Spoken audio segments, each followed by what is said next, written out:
One earth one family one future G20 का arena, G20 का आयोजन विश्व में भारत की उस धाक को सामने रख रहा है जो धाक भारत लगातार जमाने की कोशिश में था और अब वो सतह पर उतरती नजर आ रही है। तीसरा सत्र इस वक्त शुरू हो गया है जिसका नाम है वन फ्यूचर। और वन फ्यूचर जैसे ही ये सेशन खत्म होगा इसके बाद प्रधानमंत्री नरेंद्र मोदी का समापन भाषण भी होगा।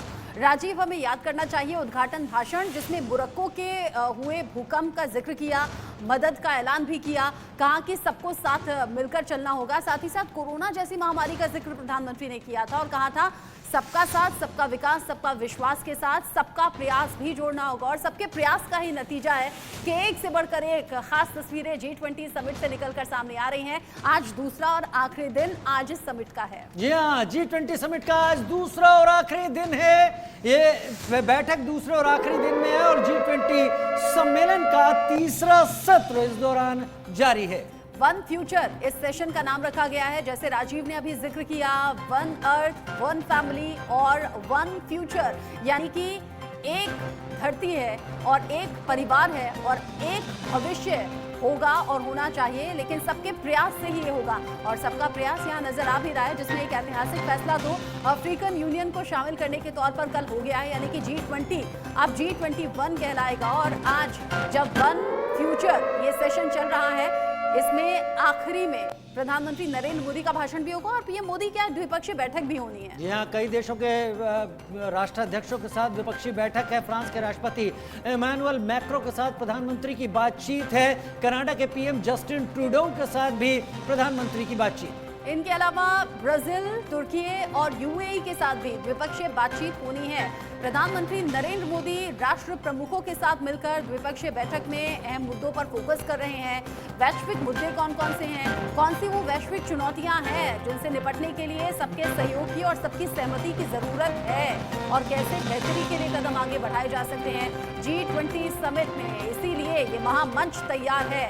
राजघाट पर वर्ल्ड लीडर्स का मजमा भी आज सुबह लगा जहां पर विश्व नेताओं के जरिए बापू को याद किया गया। जी हाँ, जो बाइडेन, ऋषि सुनक समेत कई ग्लोबल लीडर ने नमन किया उन्हें जाकर।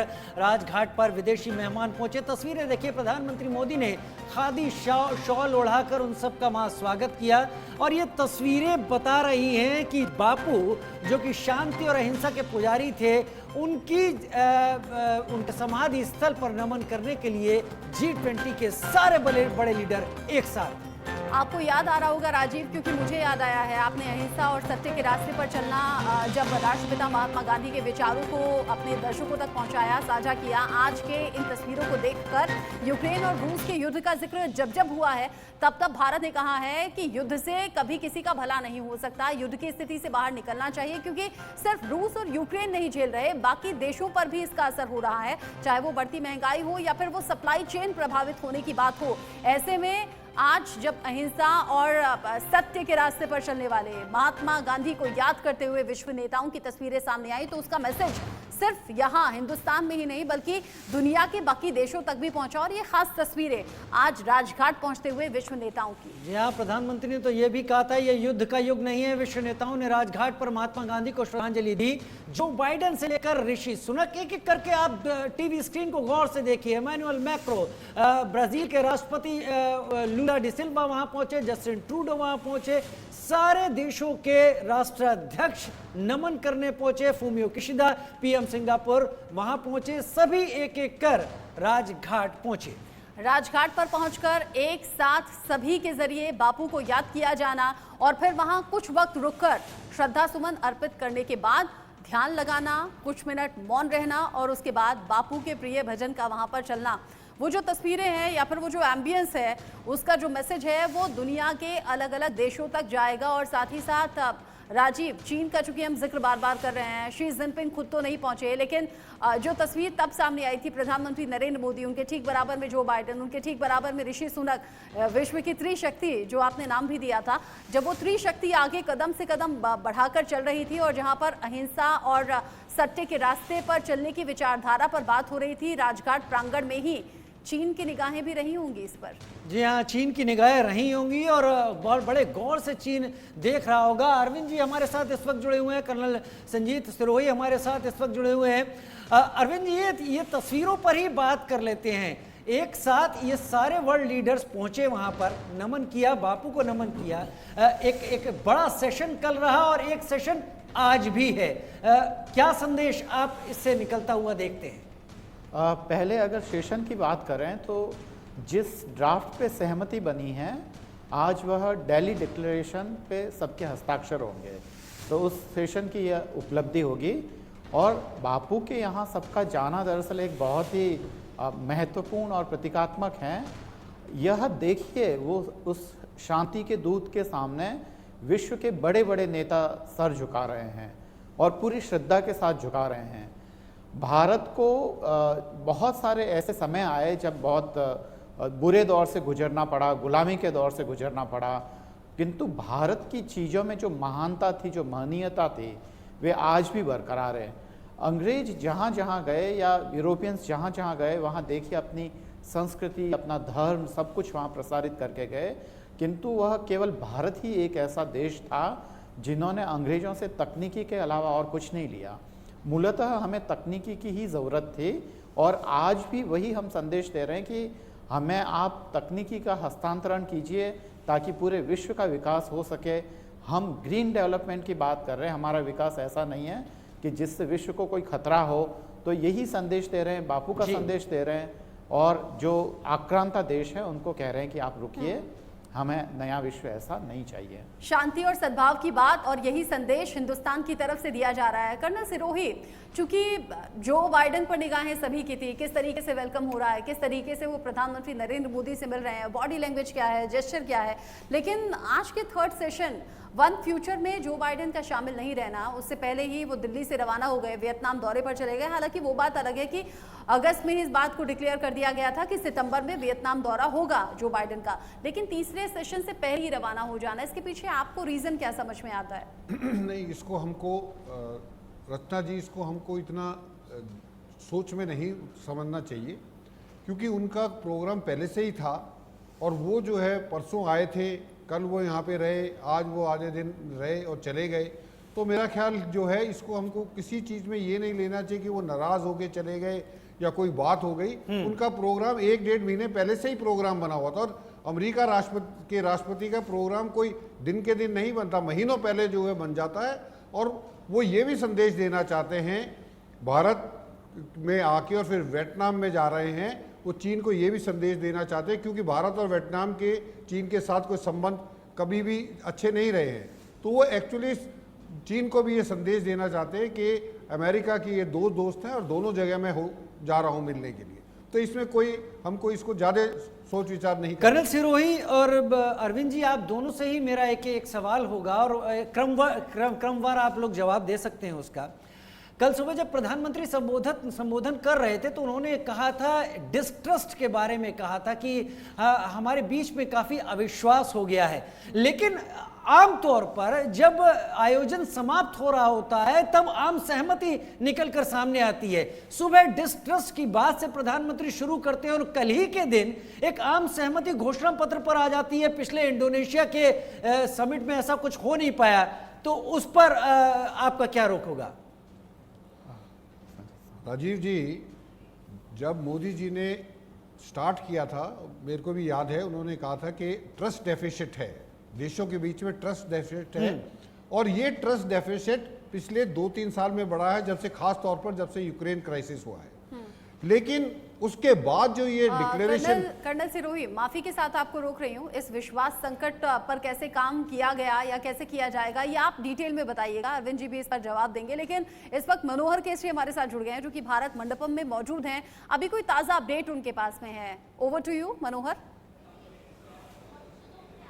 बिल्कुल रचना, जिस मीटिंग का इंतज़ार था वो मीटिंग शुरू हो गई है और आपने देखा किस प्रकार से आज सुबह से गतिविधियां रही और राजघाट में महात्मा गांधी को श्रद्धांजलि देने के बाद एक तरफ जहां जो बाइडेन जो है सो रवाना हो चुके हैं दिल्ली से, तो वहीं यहां पर मीटिंग चल रही है कि जो हमने अब तक चर्चा की है, कल जिस प्रकार से वन अर्थ वन फैमिली को लेकर के चर्चा हुई। वन फ्यूचर, उसका कोर्स क्या होगा, किस तरह से हम आगे बढ़ेंगे, इसे लेकर के बातचीत हो रही है। उसके बाद 12:30 के बाद जो है बायलैटरल मीटिंग भी है प्रधानमंत्री का। उससे पहले फ्रांस के राष्ट्रपति इमैनुअल मैक्रोन के साथ एक लंच बैठक है और भारत के लिए काफ़ी अहम माना जा रहा है, क्योंकि राफेल की बात हो या 3 स्कॉर्पियन पनडुब्बी की डील की बात हो, क्योंकि रक्षा मंत्रालय की ओर से पहले ही मंजूरी मिल चुकी है, तो इसे लेकर के भी चर्चा होगी। पूरी दुनिया की नज़र है, खास करके अगर हम बात करें उसके बाद तो कनाडा के साथ एक अलग से मीटिंग है। उसके बाद जो बाकी राष्ट्र हैं, क्योंकि 15 द्विपक्षीय वार्ता होनी थी, जिनमें से 2 दिनों में, पिछले 2 दिनों में 7 राष्ट्राध्यक्षों के साथ पीएम की बातचीत हो चुकी है और बाकी आज होनी है। तो आज एक तरह से कहा जाए कि समिट का समापन है और जो theme one earth, one family और वन फ्यूचर, वो साकार होता दिख रहा है, क्योंकि पहले दिन ही हमने सफलता हासिल कर ली है, जिसको किसी भी राष्ट्र को उम्मीद नहीं थी कि हम जिस ज्वाइंट डिक्लेरेशन की बात कर रहे हैं, जो हमारे प्रस्ताव हैं, क्योंकि पिछले साल बाली में जिस तरह से हुआ यूक्रेन और रशिया युद्ध को लेकर के, जहां कहा गया कि फूड, फ्यूल और फर्टिलाइजर की प्रॉब्लम तो हो रही है, लेकिन उन्होंने उसे लेकर के जो उन्होंने चर्चा की थी, क्योंकि पिछले बार मात्र 27 मुद्दों को लेकर के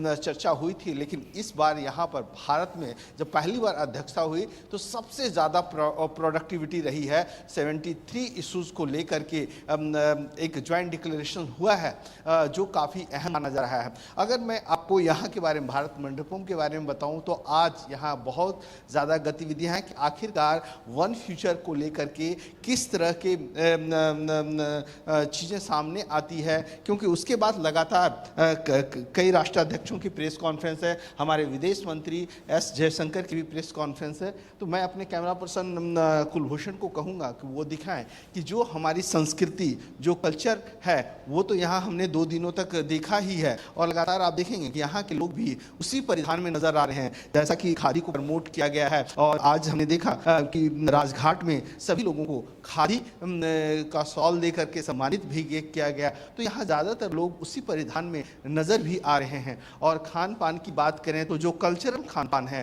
जो अलग अलग राज्यों के फूड हैं, वो भी हैं। और जिस प्रकार से महात्मा गांधी ने पर्यावरण को लेकर के स्वच्छता, ग्राम पंचायत की बात हो, इन सब को लेकर के जो बात कही थी, मनोहर, क्या ये अभी लंच की तैयारी हो रही है क्या?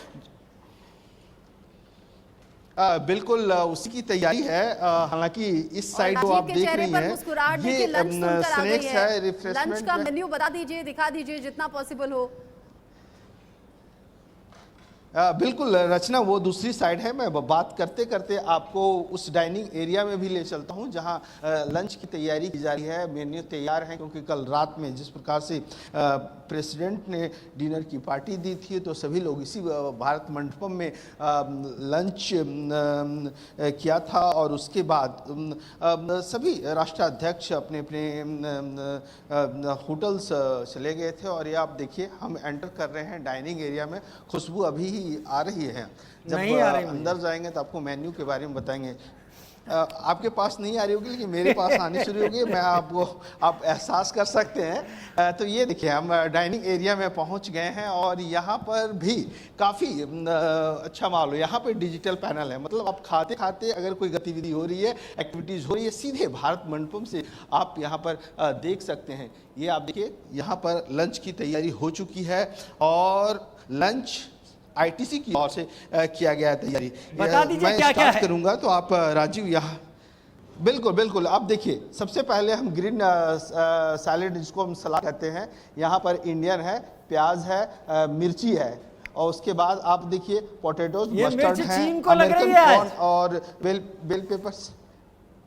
क्या राजीव? ये मिर्च तो चीन को लग रही है आज। हाँ बिल्कुल बिल्कुल बिल्कुल। ये देखिए, इंडियन यहाँ पर चावल है, प्लेन चावल है। और उसके बाद आप जैसे जैसे आगे बढ़ेंगे, ये आप देखिए अल्फ्रेडो है, मतलब कहने का मतलब है नेशनल और इंटरनेशनल, उन सब का यहाँ पर कॉम्बिनेशन है।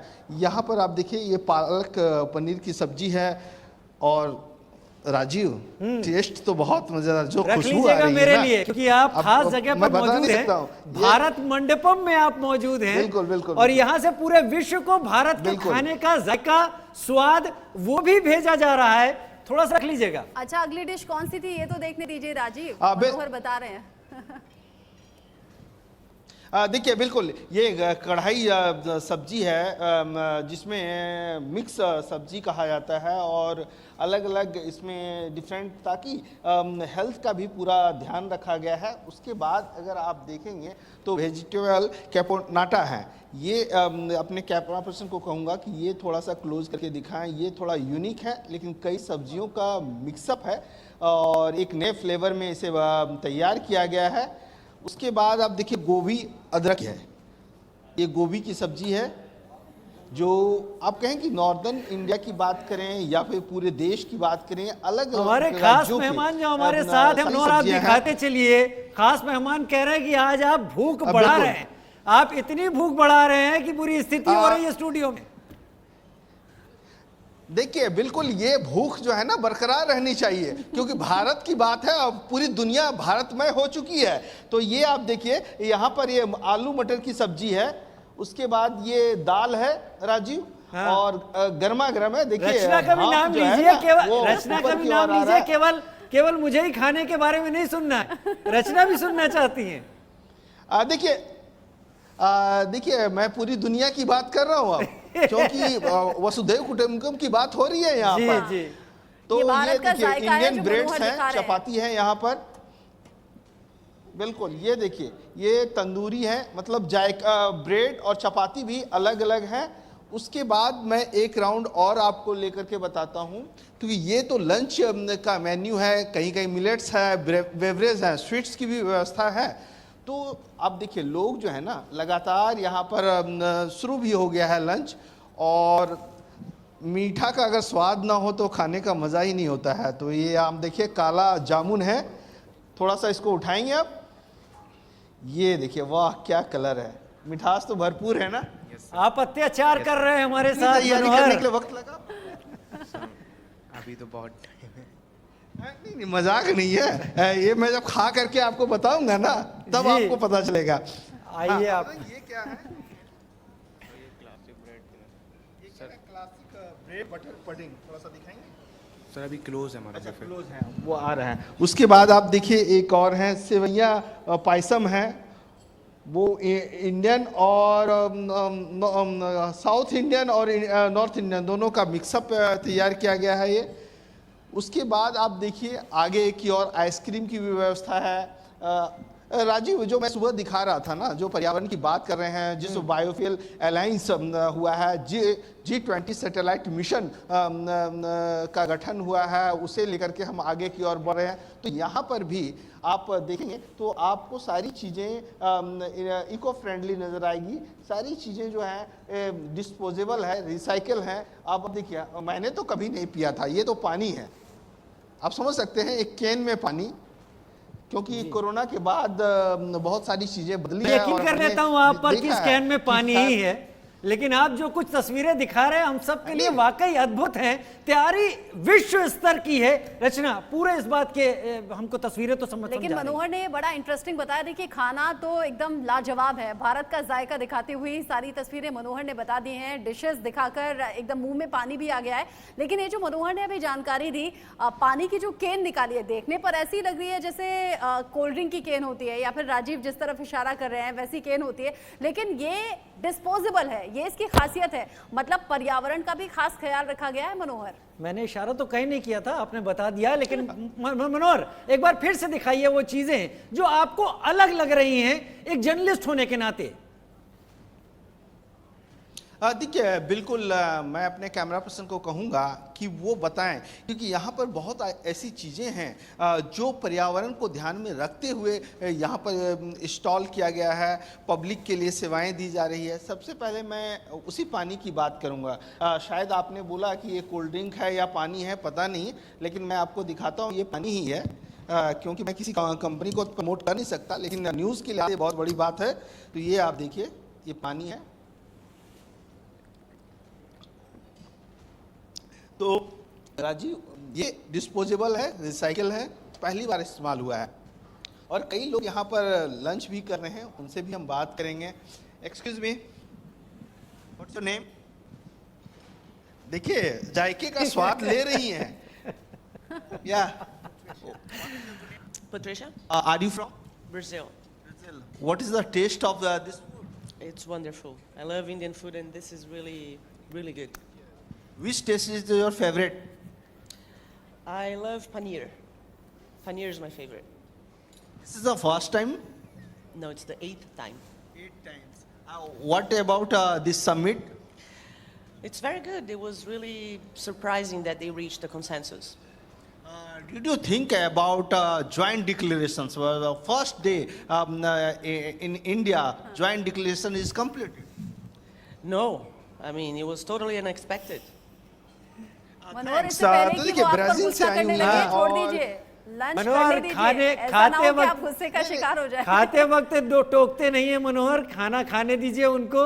और वो खाने का जिस तरीके से जवाब दे रही थी, हम समझ रहे थे कि उन्हें स्वाद बहुत अच्छी तरीके से आ रहा है। मनोहर, आप तस्वीरें आपने दिखाई, मैं अपने साथी मेहमान को भी बीच में लाना चाहूंगा। कर्नल संजीत सिरोही भी है, लेकिन आरजू भी पहुंच गई है। आरजू कहां पर है? आरजू हुमायूं टॉम्ब पे है। रचना, आरजू, चूंकि जो विदेशी मेहमान हैं उनकी फैमिली मेंबर्स दिल्ली में अलग अलग जगह घूमने जा सकते हैं, ऐसी जानकारी थी कुतुब मीनार को लेकर, हुमायूं के मकबरे को लेकर, और कल तो ताजमहल देखने के लिए इंडोनेशिया के पीएम के बेटे अपनी पत्नी के साथ पहुंचे भी थे। वो तस्वीरें भी हमने देखी। अभी किस तरह के इंतजाम आप देख रहे हैं दिल्ली की सड़कों पर?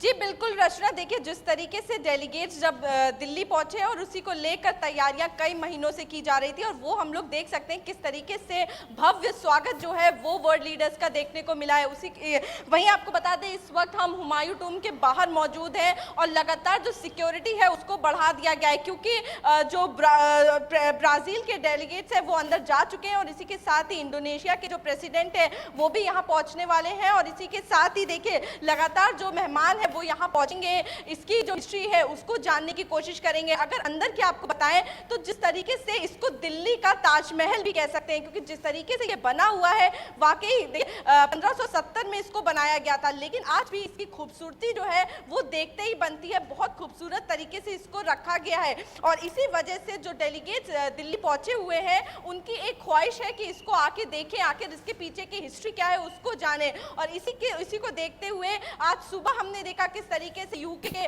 जो प्राइम मिनिस्टर हैं वो अपनी वाइफ के साथ अक्षरधाम पहुंचे थे, क्योंकि दिल्ली की जो हिस्ट्री है वो हम सब जानते हैं, दिल्ली का जो कल्चर है, हेरिटेज है, वो काफी रिच है। और उसी सबको देखने के लिए जो मेहमान है वो यहाँ पर जगह जगह पर जा रहे हैं उसको देखने के लिए और उसके बारे में जानकारी लेने के लिए। वहीं आपको दिखाना चाहेंगे इस सड़के का नजारा। देखिए किस तरीके से लगातार दिल्ली पुलिस जो है वो तैनात है। रूट डाइवर्जन देखिए कर दिया गया है। लगातार सबसे कहा जा रहा है कि आप मूवमेंट बरकरार रखें, किसी को भी खड़े होने की इजाजत जो है वो नहीं दी जा रही है।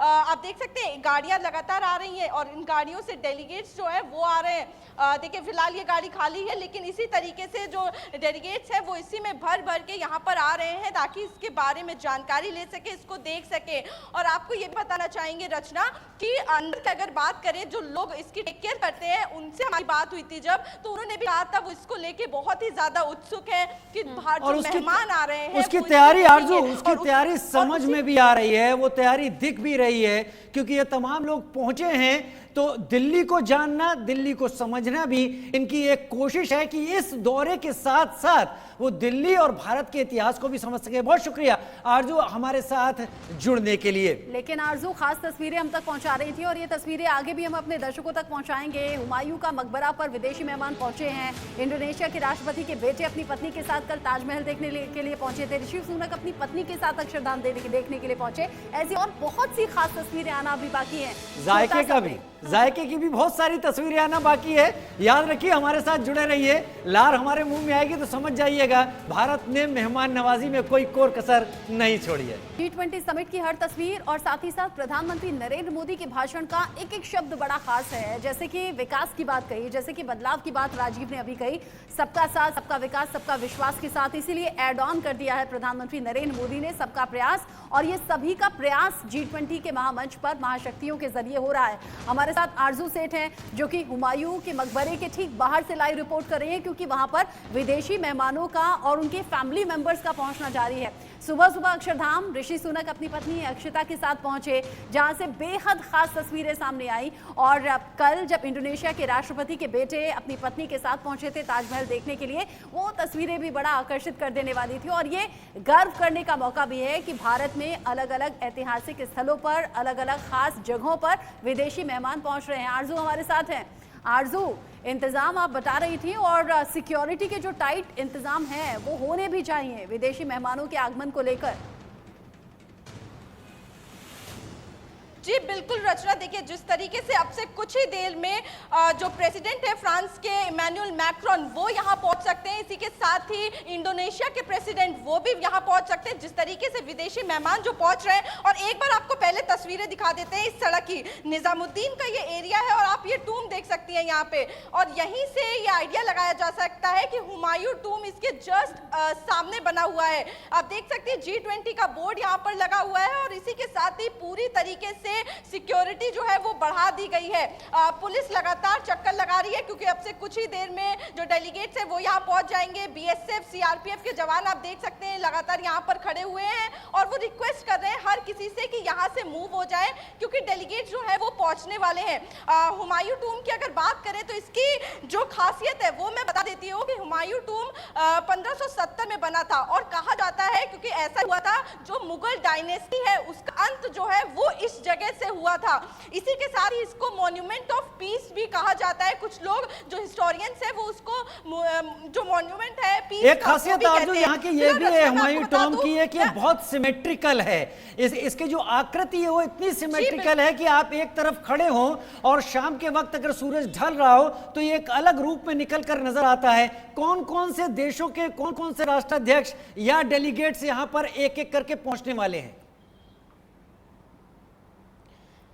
जी राजीव, बिल्कुल देखिए ब्राजील एम्बेसी जो है वो यहाँ पर पहले ही पहुंच चुकी है। इसी के साथ ही फ्रांस के प्रेसिडेंट इमैनुअल मैक्रोन जो है वो यहाँ पर पहुंच सकते हैं। इसी के साथ ही इंडोनेशिया के प्रेसिडेंट जो है वो भी यहाँ पर पहुंच सकते हैं। आपको बता दें कि जिस तरीके से तैयारियां जो है वो हुमायूं टूम में जिस तरीके से हमने पूरी दिल्ली में तैयारियां देखी है, उसी तरीके से यहाँ पर भी तैयारियां की गई थी। लगातार जो लोग यहाँ की देखभाल करते हैं उनकी तरफ से जो G20 के होल्डिंग्स थी, बैनर्स थे, वो अंदर लगाए गए हैं। इसी के साथ ही जो प्लांटेशन है वो बहुत खूबसूरती से अंदर भी किया गया है, ताकि जो मेहमान आए उनका स्वागत जो है वो भव्य तरीके से किया जा सके। इसी के साथ ही आपको कुछ मेहमान हैं जो मुंबई से, पुणे से यहाँ पर दिल्ली घूमने के लिए आए हुए हैं। जिस वक्त डेलीगेट्स यहाँ पहुंचे हुए हैं उनसे भी जानेंगे। यंगस्टर्स हैं। सर क्या नाम है आपका और कहाँ से आए? हम पुणे से आए, मेरा नाम निकेतन है।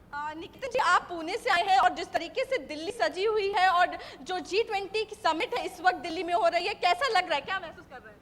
भारतीय होने का हमें तो गर्व तो है। G20 हमारे इंडिया में हो रहा है। एंड हाँ, दिल्ली तो पूरा क्लीन ही था। अभी देखा हमने, रेलवे स्टेशन से यहाँ तक चल के आए तो पूरा क्लीन ही था। बस थोड़ी सी बंद होने के कारण दिक्कत आ रही थी ट्रैवलिंग के लिए, बस बाकी तो सब बढ़िया है। बहुत गर्व हो रहा है जिस तरीके से जो प्रधानमंत्री लीड कर रहे हैं, जिस तरीके से सारे देशों को। हाँ, गर्व तो हो रहा ही है। आरजू, जो लोग वहां पर करीब से उन तस्वीरों को देख पा रहे हैं, महसूस कर पा रहे हैं, वो तो गर्व कर ही रहे हैं, लेकिन जो टीवी स्क्रीन के माध्यम से हमारे साथ जुड़े हुए हैं या फिर जो टीवी स्क्रीन के माध्यम से नहीं, सिर्फ फोन के जरिए इन तस्वीरों को देख रहे हैं, समझ रहे हैं और G20 समिट के मायनों को एहसास कर रहे हैं, उनके लिए भी ये बड़ा गर्व का मौका है। आरजू, आप रहिएगा हमारे साथ lieutenant general retired Sanjay Kulkarni भी जुड़ गए हैं। संजय कुलकर्णी जी, आज सुबह राजघाट की तस्वीरें बड़ी खास रही जब एक साथ विदेशी मेहमानों के जरिए बापू को नमन किया गया, श्रद्धा सुमन अर्पित किए गए और अहिंसा और सत्य के रास्ते पर चलने वाले बापू को याद करते हुए उसी प्रांगण में चलते हुए प्रधानमंत्री नरेंद्र मोदी, जो बाइडेन और ऋषि सुनक सबसे फ्रंट पर चल रहे थे। वो तस्वीरें पूरी दुनिया ने देखी होंगी। ये वो वक्त है जब रूस और यूक्रेन के बीच में युद्ध चल रहा है। ये वो वक्त है जब चीन लगातार टकराव की स्थिति पैदा करता है, लेकिन इसी दौर में भारत कहता है युद्ध से किसी का भला नहीं हो सकता, ये युद्ध का युग नहीं है, आगे बढ़ने का युग है, वो भी सभी के प्रयास से और सबको साथ लेकर चलने को लेकर। इस समिट का दुनिया के देशों पर क्या असर है और चीन को क्या संदेश है?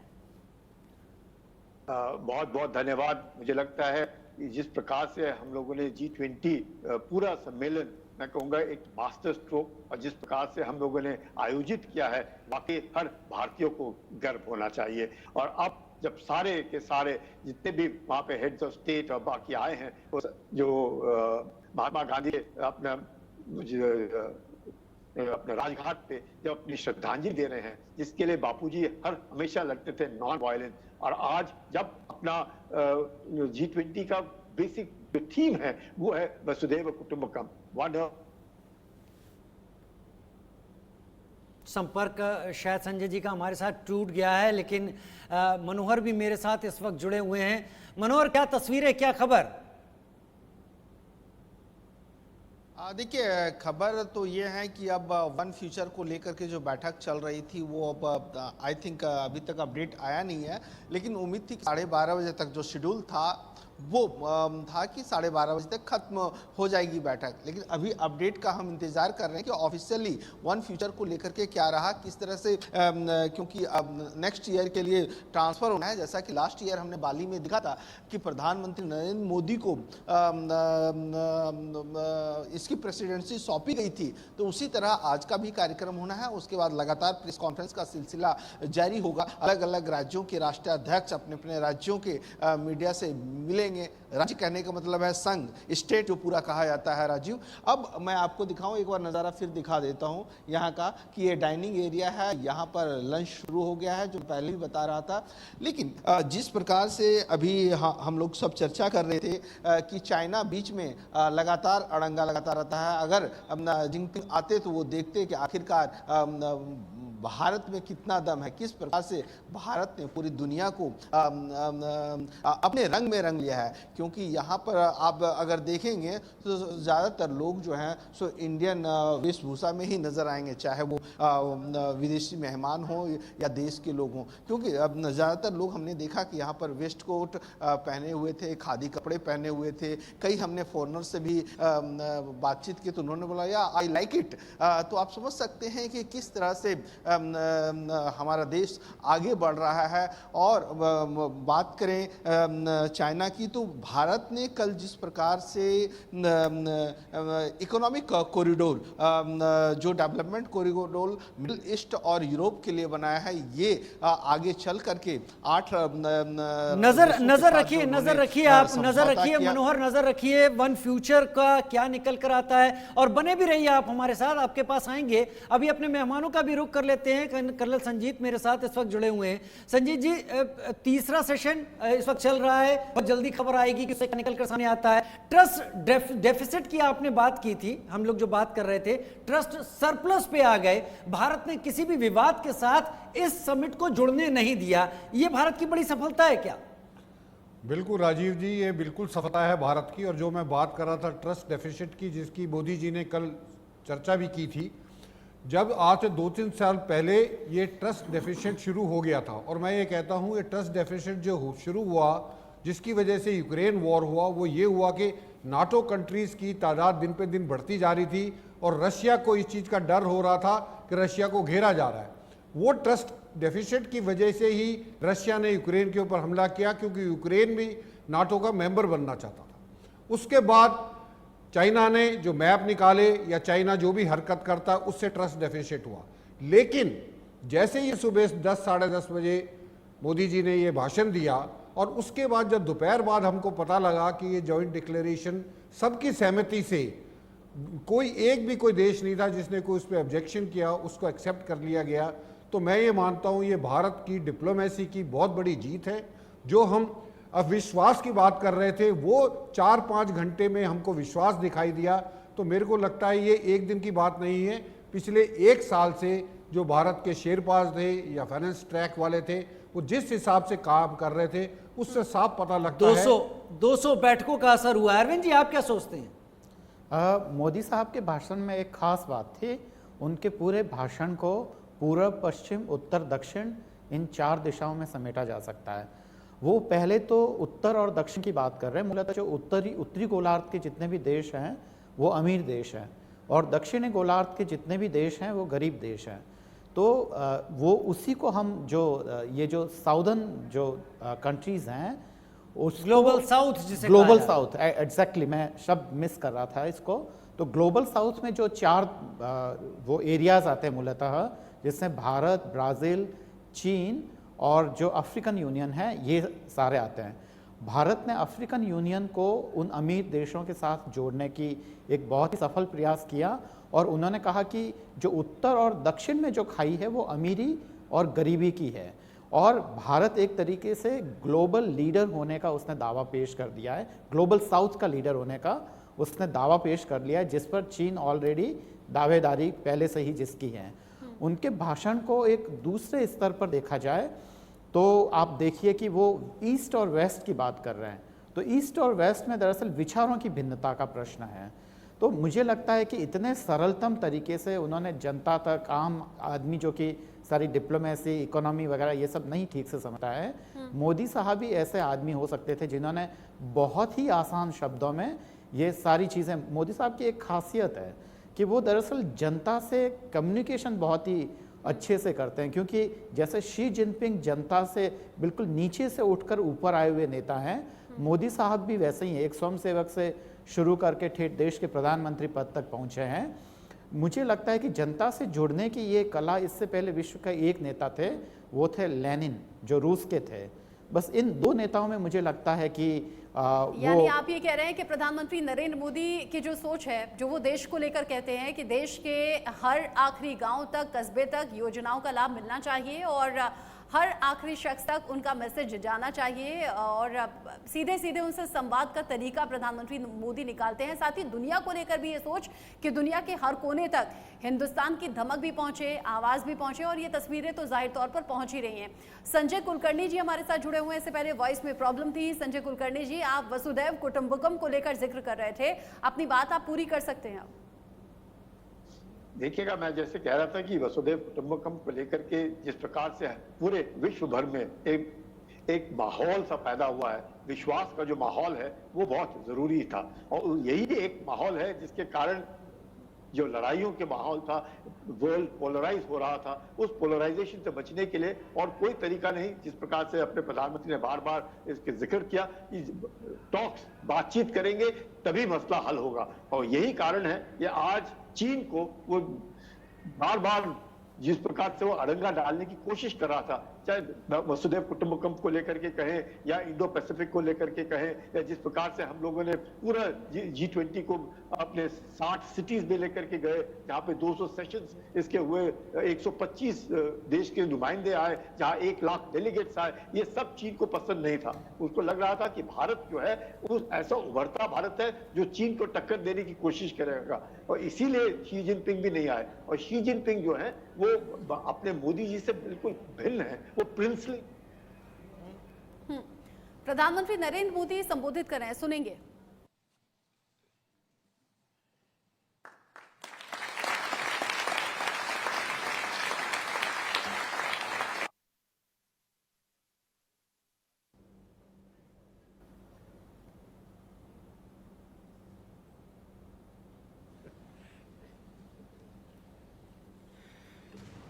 मैं राष्ट्रपति लूला को इस अवसर पर अपने विचार साझा करने के लिए आमंत्रित करता हूं।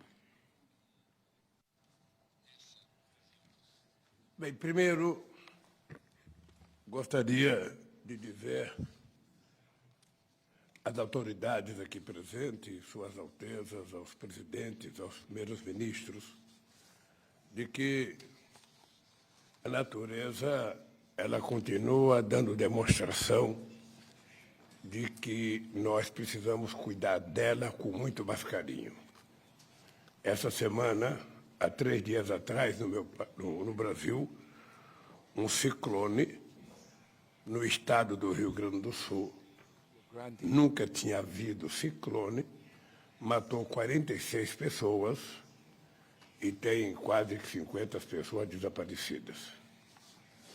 Isso nos chama a atenção, porque fenômenos como esse têm acontecido nos mais diferentes lugares do nosso planeta. Bem,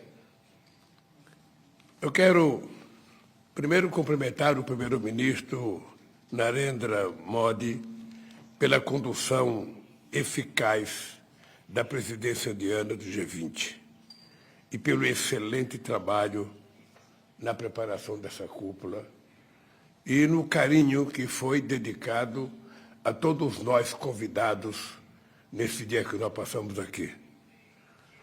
Agradeço os esforços da Índia em dar voz a temas de interesse dos países emergentes. Por isso, eu quero me solidarizar aqui com o nosso querido companheiro, representante da União Africana, que agora faz parte do G20. Há 15 anos, este grupo se consolidou como uma das principais instâncias de governança global na esteira de uma crise que abalou a economia mundial. Nossa atuação conjunta nos permitiu enfrentar os momentos mais críticos, mas foi insuficiente para corrigir os equívocos estruturais do neoliberalismo. A arquitetura financeira global mudou pouco e as bases de uma nova governança econômica não foram lançadas. Novas urgências surgiram. Os desafios se acumularam e se agravaram. Economic governance have not been laid. New emergencies emerged. Challenges have accumulated and worsened. We are living in a world where wealth is more concentrated, in which millions of human beings still go hungry, where sustainable development is always threatened, in which governance institutions still reflect the reality of the middle of the last century. We will only be able to face all these problems if we address the issue of inequality of income, access to health care, education, food, gender and race, and also of representation is at the origin of all these anomalies. If we want to make a difference, we have to place reducing inequalities at the core of the international agenda. Therefore, the Brazilian presidency of the G20 has three priorities. The first one is social inclusion and fight against hunger, energy transition, and sustainable development in its three aspects: the vector social, the economic, and environmental vector. And thirdly, the reform of global governance institutions. All these priorities are part of the Brazilian presidency motto, which says, building a fair world and a sustainable planet. Two task forces will be created: the Global Alliance Against Hunger and Poverty, and the Global Mobilization Against Climate Change. We need to redouble our efforts to achieve the goal of ending world hunger by 2030. Otherwise, we will be facing the biggest multilateral failure in recent years. Acting to fight climate change requires political will and determination from the rulers, as well as resources and technology transfer. We want greater participation of the emerging countries. Brazil के राष्ट्रपति लूला दा सिल्वा को आप सुन रहे थे, क्योंकि Brazil 2024 में G20 की अध्यक्षता करने वाला है और भारत ने ब्राजील को यह अध्यक्षता सौंप दी है। उसी मौके पर लूला दा सिल्वा बोल रहे थे, लेकिन कल बड़ी बात उन्होंने पुतिन के समर्थन में बोल दिया है। कहा 2024 में G20 में पुतिन अगर शामिल होते हैं तो उन्हें गिरफ्तार नहीं किया जाएगा, क्योंकि इंटरनेशनल वारंट उनके खिलाफ है। और ऐसे ही कयास लगाए जा रहे थे कि शायद इसीलिए वो इंडिया नहीं आए। इसी के साथ एक छोटे से ब्रेक की तरफ आगे बढ़ रहे हैं। सफल आयोजन भारत का, अब अध्यक्षता ब्राजील के हाथ में। छोटे से ब्रेक के बाद चर्चा जारी।